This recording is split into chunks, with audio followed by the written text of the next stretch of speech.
నమస్తే. జాతీయ మహిళా పార్టీ నుంచి మాట్లాడుతున్నాము. చంద్రబాబు నాయుడు గారికి కూడా నమస్కారాలు తెలియజేసుకున్నాము. మా పార్టీ నుంచి ఆయన ఆడవాళ్ళ కోసం ఎన్నో కార్యక్రమాలు మొదలుపెట్టారు. సమాన హక్కులు, ఆస్తులు సమాన హక్కులు చెప్పారు. ఆడవాళ్ళకి ఎన్నోగా అభయాలు ఇస్తున్నారు. చాలా గొప్ప విషయం. ఎంతో గొప్ప పని చేస్తున్నారు ఆడవాళ్ళ కోసం చంద్రబాబు నాయుడు గారు. ఆడవాళ్ళందరం కూడా ఆయనకి మేము థ్యాంక్స్ చెప్తున్నాం. అయితే ముందర చేయవలసింది ఏంటంటే, చెయ్యండి. సమాన హక్కు అనేది ఆడవాళ్ళు బతుకుంటే కదా ఆస్తిలో సమాన హక్కు కావాలి.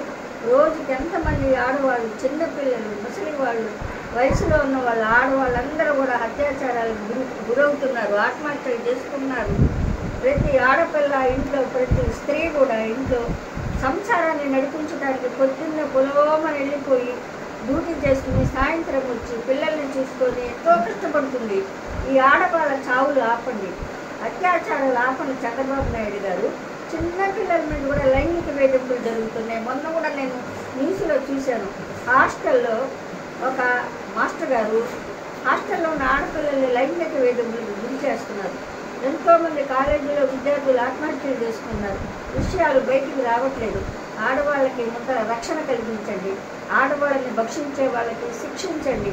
అంతేగాని ఆడవాళ్ళకి ఆస్తి ఇవ్వండి, అన్నీ ఇవ్వండి. ఈ రోజుల్లో ఆడవాళ్ళు అన్నింటిలో ముందడుగులోనే ఉన్నారు.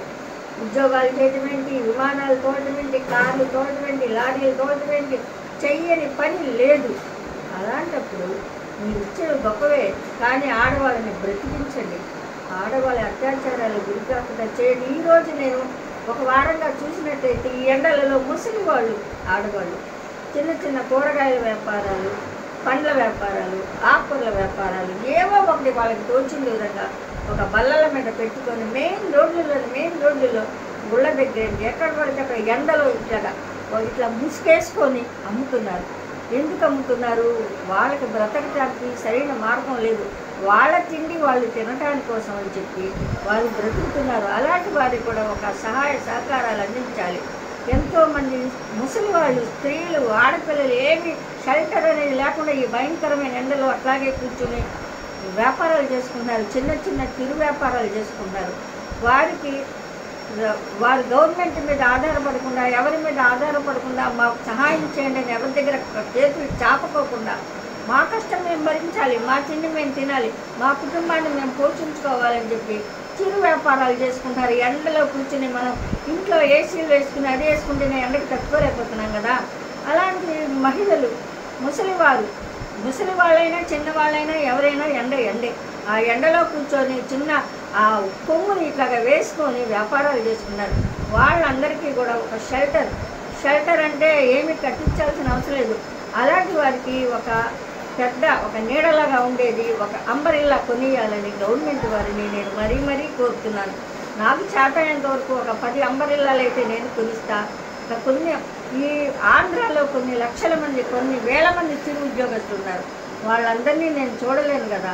కాబట్టి దయచేసి వారందరికీ కూడా అక్కడక్కడ ఉన్నటువంటి ఎమ్మెల్యేలేంటి, ఎంపీలేంటి గమనించి వారికి ఒక నీడ కల్పించాలని మేము కోరుకుంటున్నాం. అలాగే ఆడవాళ్ళు ఎన్నో వ్యాపారాలు చేసుకుంటున్నారు. మగవాళ్ళకి గవర్నమెంట్ ఉద్యోగాలు లేవు, సరైన ఉద్యోగాలు, మద్యపానాన్ని ఎక్కువ ఆదరిస్తున్నారు కదా గవర్నమెంట్ వాళ్ళు. దానివల్ల కుటుంబాలు, సంసారాలు నాశనం అయిపోయి ఆడది నడుము కట్టి ముందుకు వస్తుంది. నా తరఫు నుంచి ఒక 50 మంది చిన్న వ్యాపారాలకి లోన్ అప్లై చేశాం.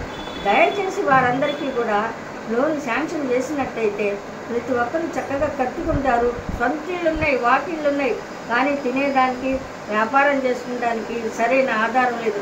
వారికి ఒక రుణ సౌకర్యం కల్పించాలని దయచేసి గవర్నమెంట్ వారిని నేను కోరుతున్నాము.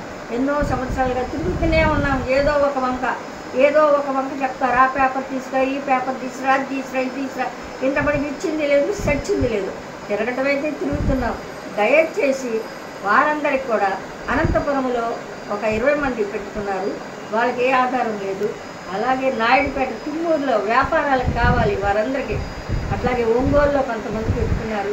వారందరికీ కూడా సహాయ సహకారాలు అందించాలని మా జాతీయ మహిళా పార్టీ ఎప్పుడు కూడా సపోర్ట్గా ఉంటుందని, లేడీస్ అందరికీ హెల్ప్ చేయమని, హత్యలు జరగకుండా, ఆత్మహత్యలు జరగకుండా కాపాడమని కోరుకుంటున్నాము. జై హింద్.